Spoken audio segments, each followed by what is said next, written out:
Leander, welcome to the Pantrium Podcast. I have been looking forward to this conversation with you today. Thank you. So have I. Mm-hmm.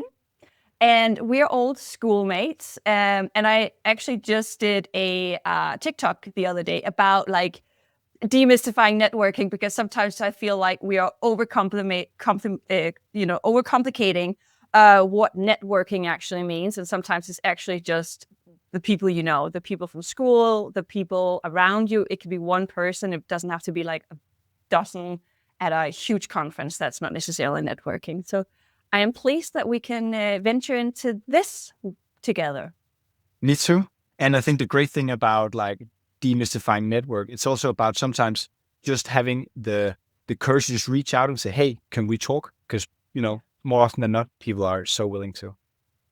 Yeah, exactly. And we started chatting because you have been through a career path around commercial excellence. And then now in GetWhy, you're focusing on closing the gap when it comes to empathy and utilizing empathy as a competitive edge. And that is what we're going to dive in today. And I did a little bit of homework for our session today. But before we dive in, Leander, can you just introduce yourself to the listeners today? Yes, thank you. So my name is Leander. I'm a lead strategist at GetWhy. We're an AI company with the sole mission of actually closing the empathy gap between what companies think they know about their customers and what they actually know about their customers. And I think from a personal background, I'm just completely obsessed with customer experience, through the extent that when I was working as a consultant before, I was considering going down, working 4-day weeks in consulting and doing 1 day a week in retail. But just because I'm so passionate about good customer experiences, but then we got 2 kids, and my wife said, stay. Bad idea. And then I found GetWhy as a means to work with customer experience and empathy at scale. So basically, that's me. That's brilliant. And I think empathy is also one of those buzzwords we hear a little bit, and I want to kind of pull that apart and understand what is underpinning that and how can we close that empathy gap, and first of all, what does it all mean? So I did a little bit of research before we sat down today just to figure out what's the angles and so forth, and I stumbled upon a research at the Harvard Business Review recently, and they did a research and they were saying that 78% of people don't believe companies genuinely care. And I'm curious, does that surprise you, or what's your thoughts on that? It doesn't surprise me in the least bit. I think the study we lean on is from one of the MBBs, claiming that 70% of executives believe they understand what their customers want, but only 40% of the customers agree. So I think those numbers are in the same ballpark. And I mean, I'm not blaming companies for that. I think empathy it's hard. It doesn't fit very well into project plans, into strategy presentation, or internal roadmaps. So, and empathy, it takes a long time, and it used to take a long time, and it used to be expensive. So I really I get it why companies, there is a gap between, what you think you know about customers and what customers actually want. So not surprised, but I get it.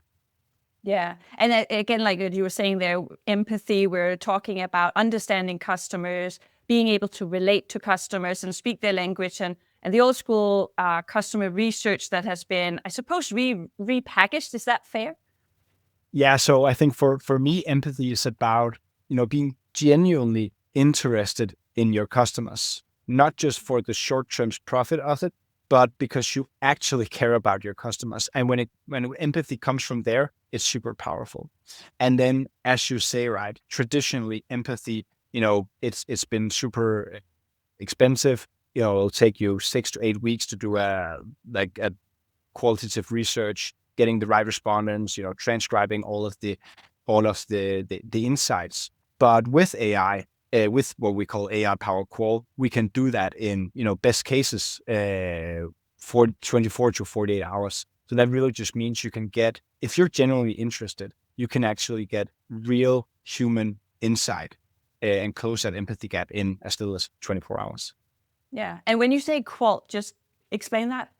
Yeah. So there's basically, you differentiate between qual and quant, right? So quant is where you have your NPS scores, your CSATs, your churn rates, the quantitative stuff, right?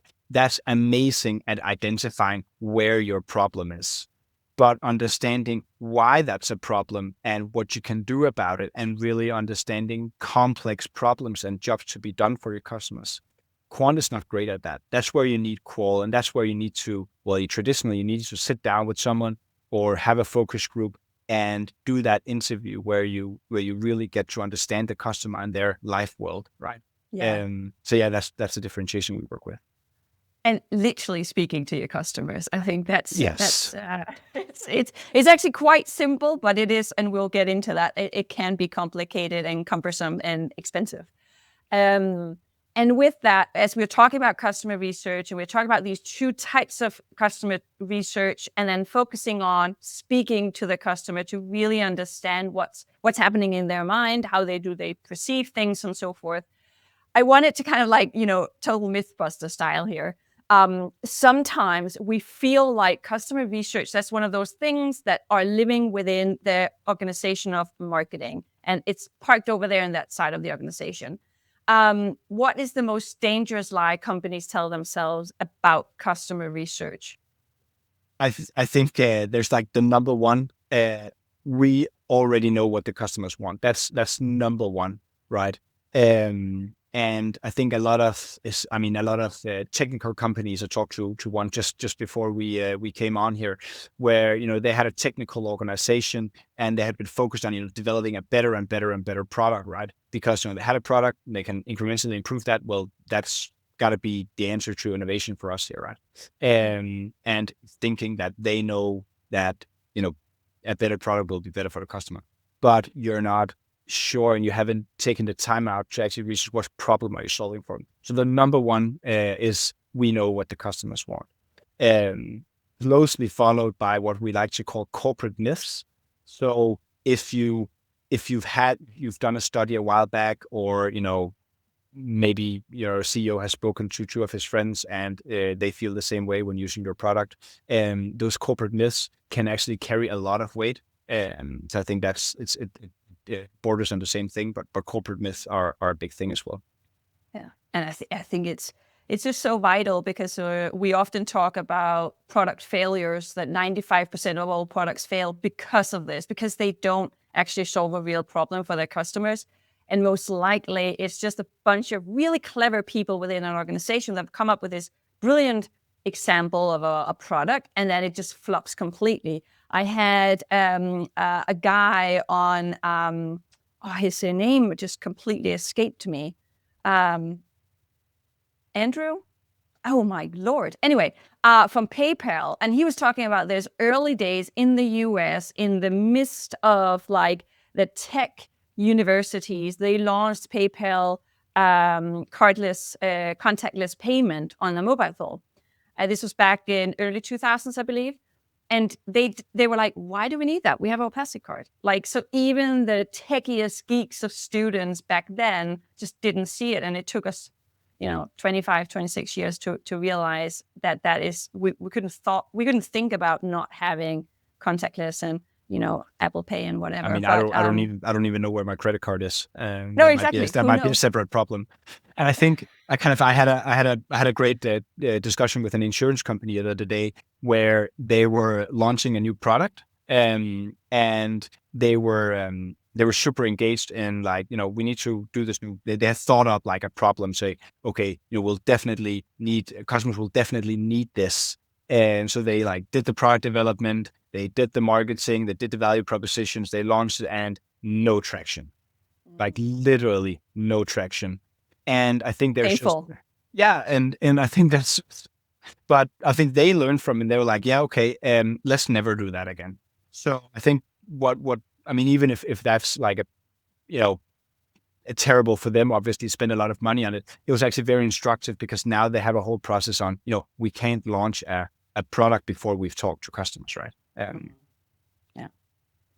Mike from PayPal, that was his name. He came back to me.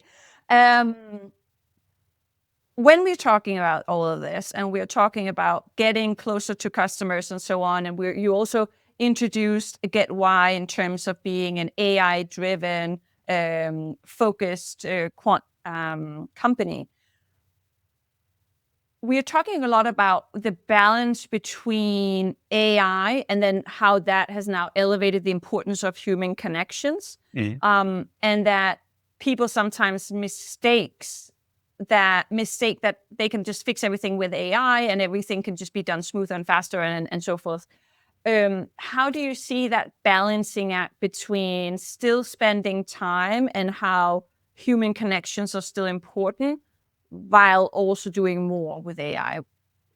Yeah, so I think that's a great point, right? And I think with AI, there's not a lack of content, right? You can create so much content. You've seen with the latest versions of like Gemini and Sora. You can create videos, you can create marketing collateral, you can create a lot of content, right? So the amount of content rises, and the amount of content that's pushed on you as a consumer or a B2B buyer, right, is exploding. So when everybody has access to more or less the same data and all the same LLMs, the competition won't be to use your ChatGPT the best, because it will flatten everything, will more or less become the same. So where does differentiation go, right? And I think, or what our perspective in GetWhy is that with, the only way you can actually differentiate when there's abundance of content is by making something that really relates to people, right? And how do you do that? You don't do that by, firing 500 prompts in an LLM. You do that by actually understanding what's meaningful to people. So I think there's huge potential in AI, don't get me wrong, and in content production, but I think it starts with understanding who are you talking to, what's the tension you're looking for with them, what's their job to be done, what's emotionally relevant to them, and speak into that. And then, of course, you can speed up the content production side of it once you have a good understanding of your customer and the problem you're actually trying to solve for them. Yeah. And what do you think is the biggest pain point? And I suppose, is there a liability between, technology and then the importance of understanding customers?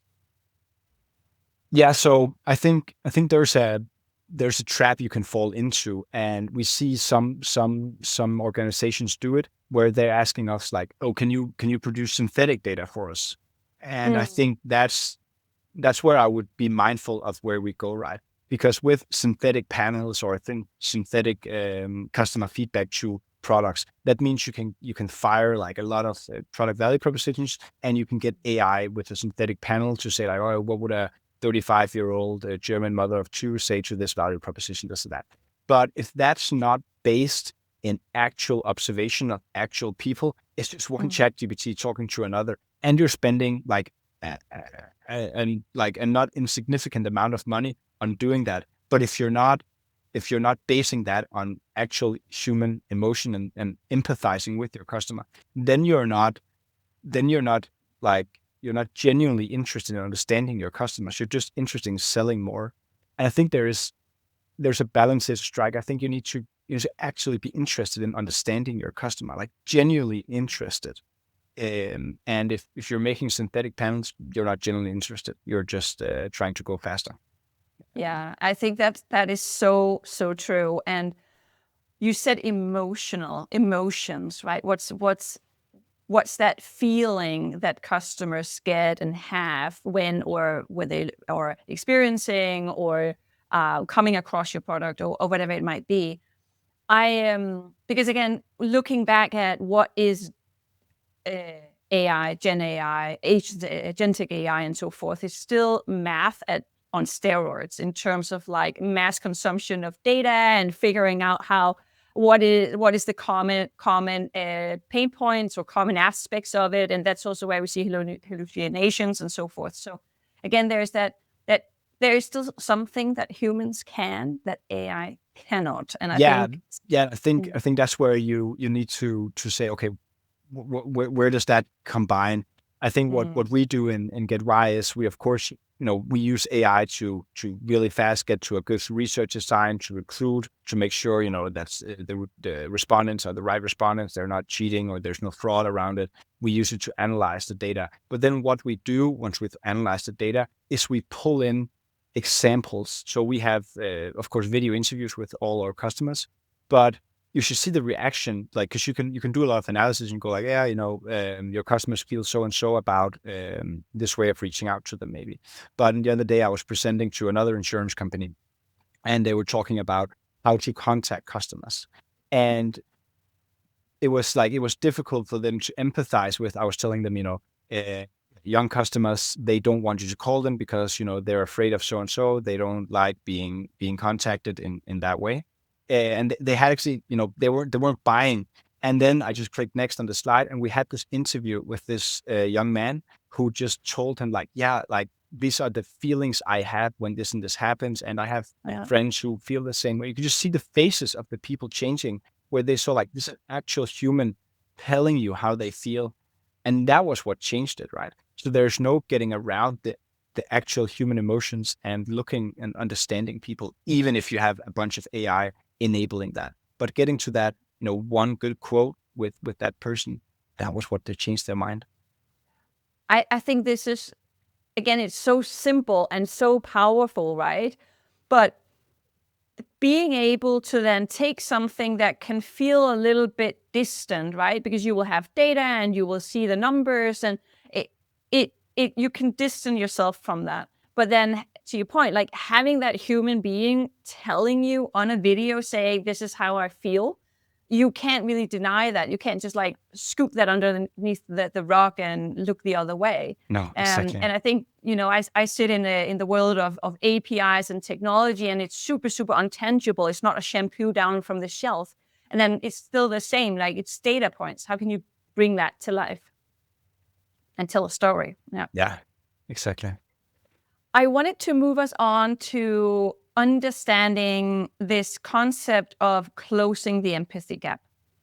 Do you think the financial sector struggle more than others when it comes to empathy?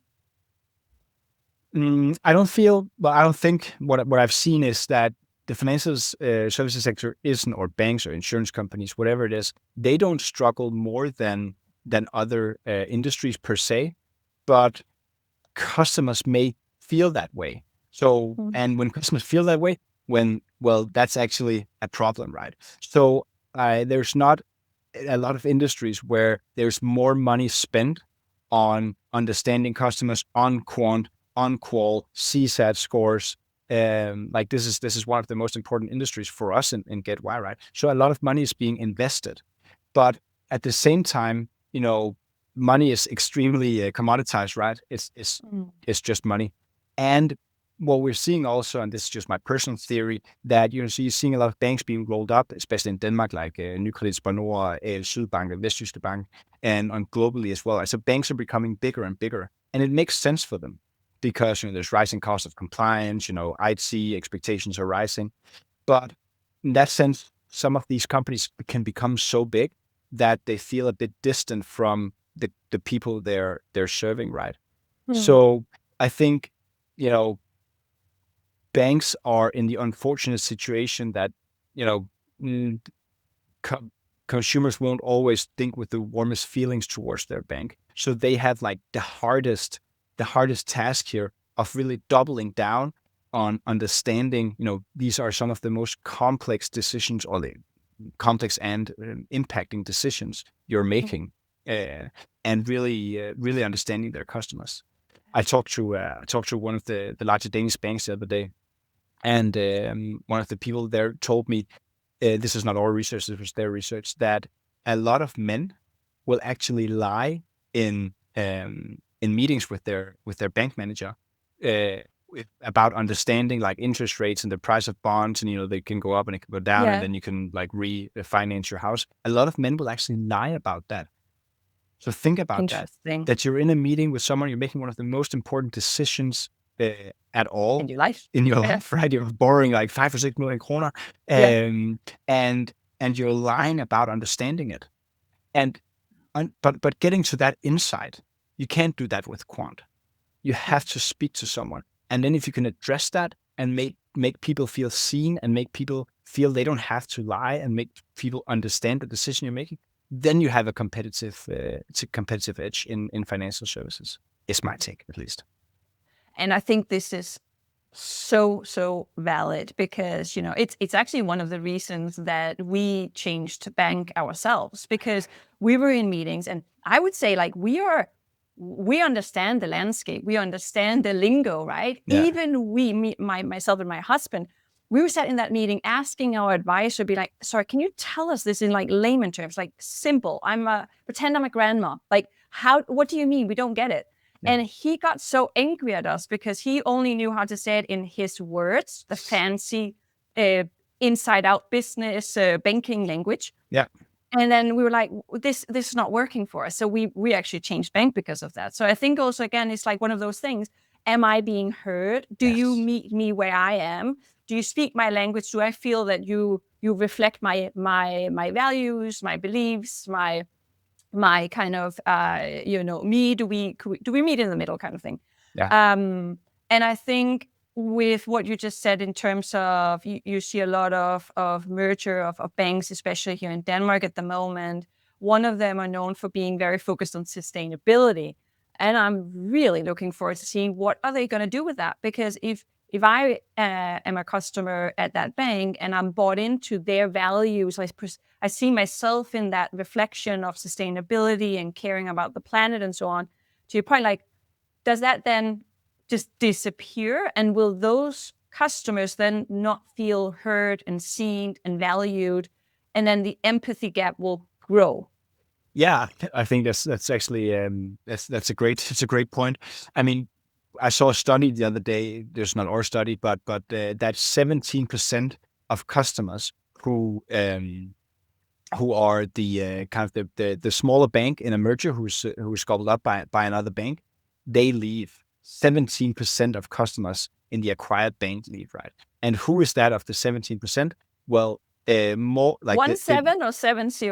Well, 17. So 17, yeah. Almost a fifth of customers leave the acquired bank because they're bought into some values, they're bought into a lot of different things.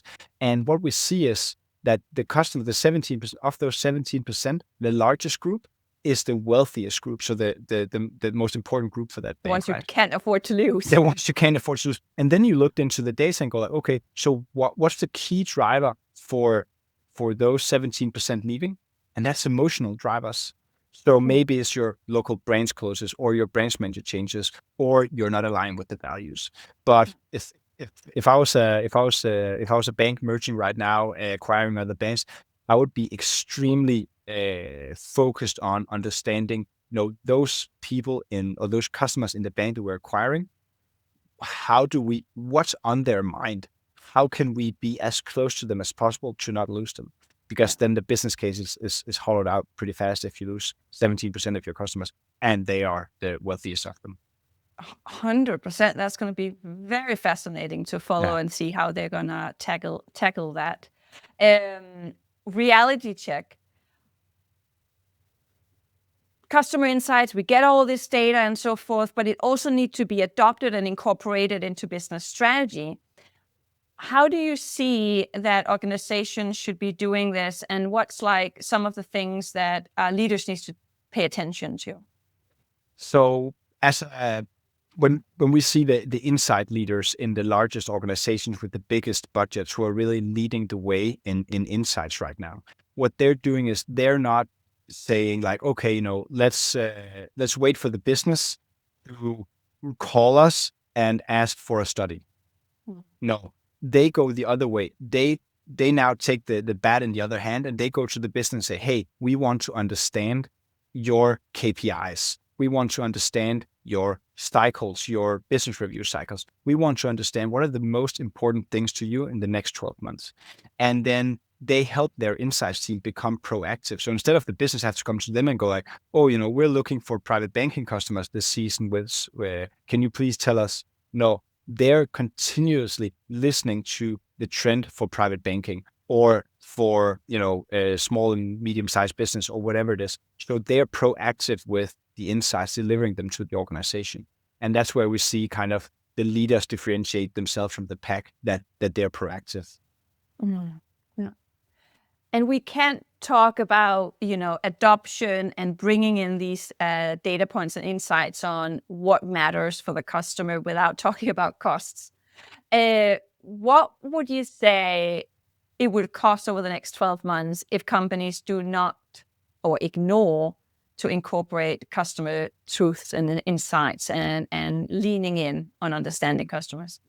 Yeah. So, I mean, it's of course, based on, what kind of company you are, what industry you're in, how aggressive that industry is and how fast it's moving, right? But what we see is with our biggest partner, that's a global online retailer, they actually saw with us in the categories we work with them, they saw 15% revenue growth, right? 15% over the 18 months that we've helped them. Is that all us? No. But it's about being obsessed with your customer. That doesn't mean you have to do exactly what your customer says, but it means empathizing with your customer. I think what they see as well is, much less marketing rework, like 20% less marketing rework. They see 30% faster concept to or product to market or concept to market, because they ask the customers, what do you actually need before, just going down and designing something and then going back and say, well, nobody needed this, right? There's a lot less waste. So I think, it's 10 to 15% growth. It will cost you to not be super customer obsessed and listening, empathizing deeply with your customer. And it's in the range of 20 to 30% on marketing and product development efficiency. Yeah. Actions. Let's talk about actions. How do we then convert this empathy into competitive edge?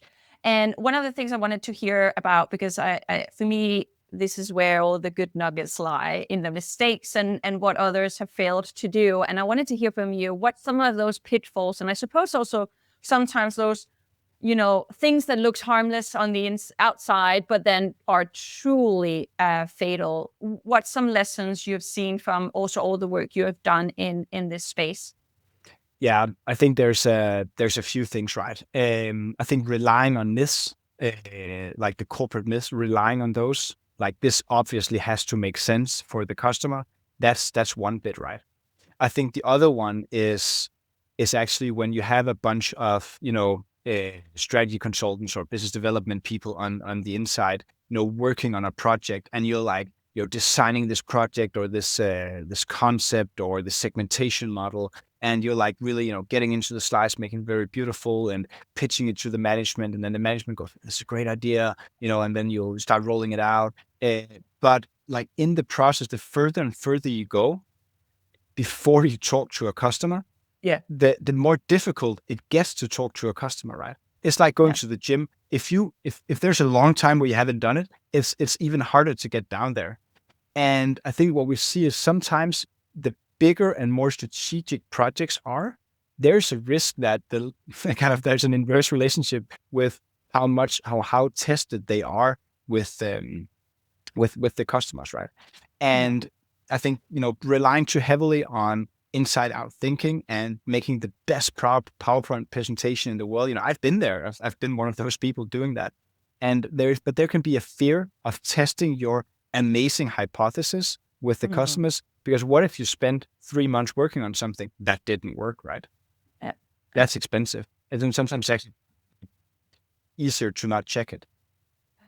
It is easier, but then it's truly expensive on the long haul, right? Because exactly. If you just go down that rabbit hole and you're like, no, I know exactly what my customers need without actually talking to any, and then you promise a lot to management as well, and you will not deliver because it might be a total flop. Remember, we talked about the 95% of all new products completely fail because they don't hit the mark when it comes to understanding customers' problems. And will that go to zero if you talk to customers? No, of course it won't. Like it's not a silver bullet. It won't save you in every, but it'll definitely take that number way down, right?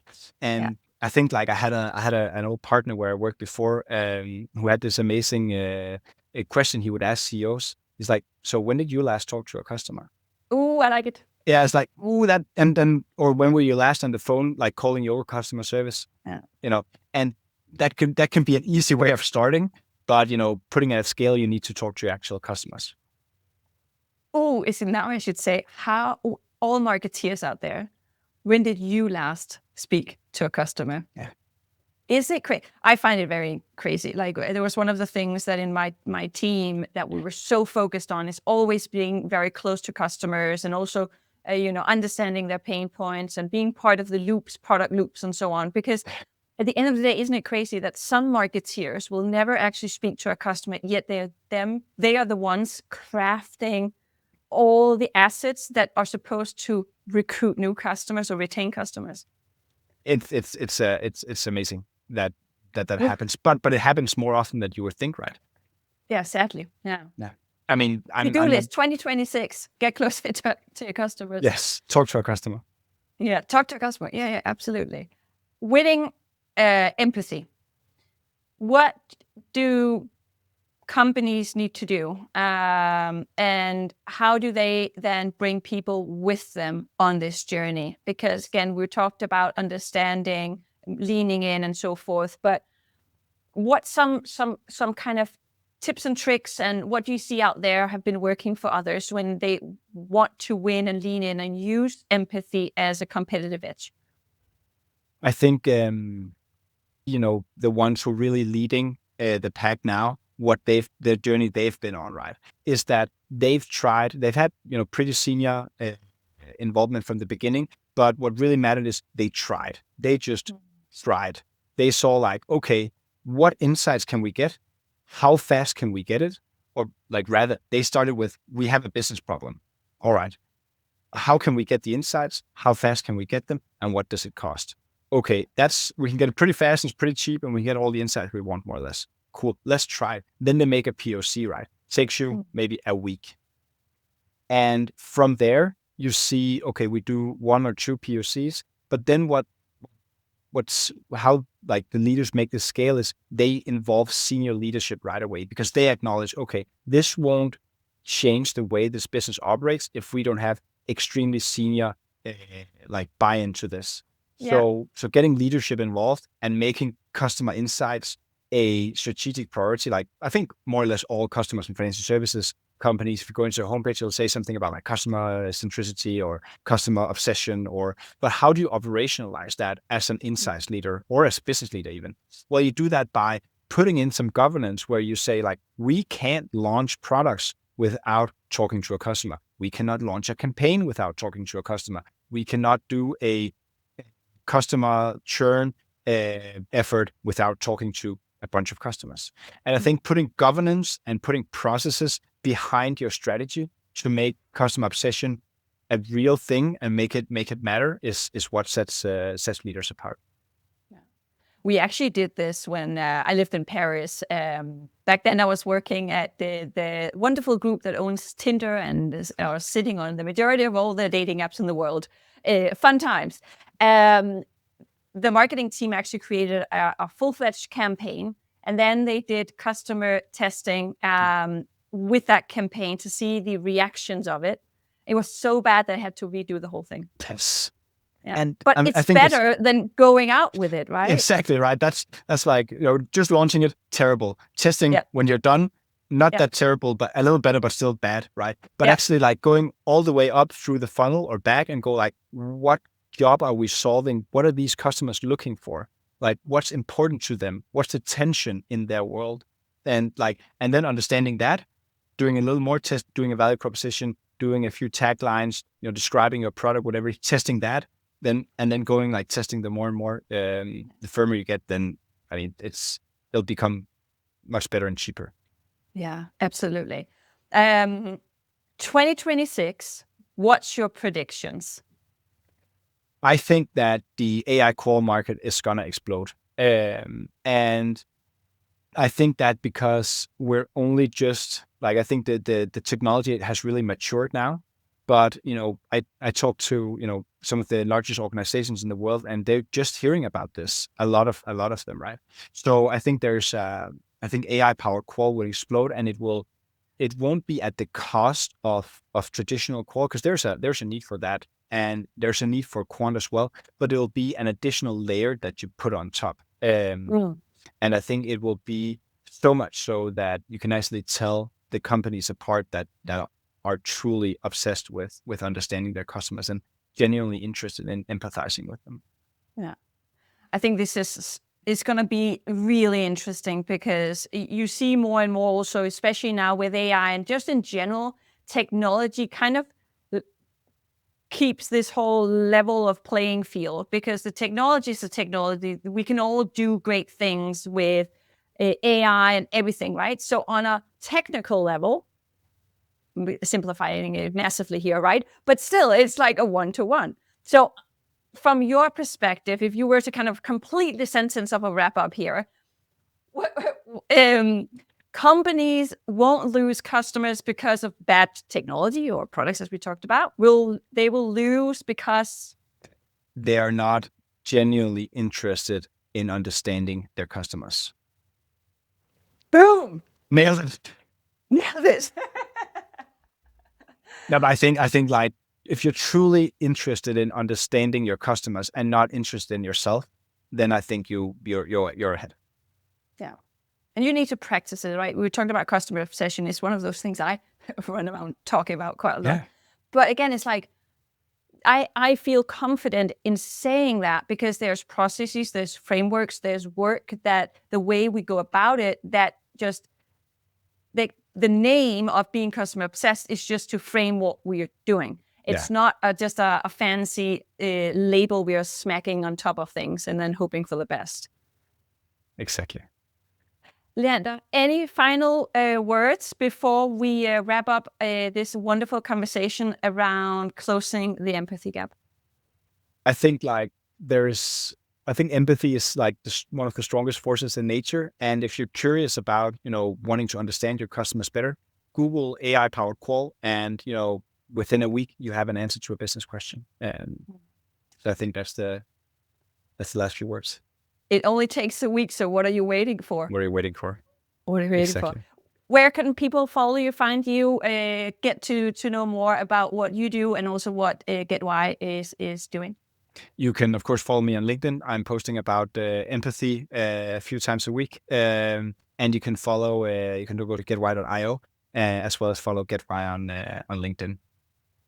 Perfect. Leander, thank you so much for joining the Pantrium Podcast. I really appreciated your time.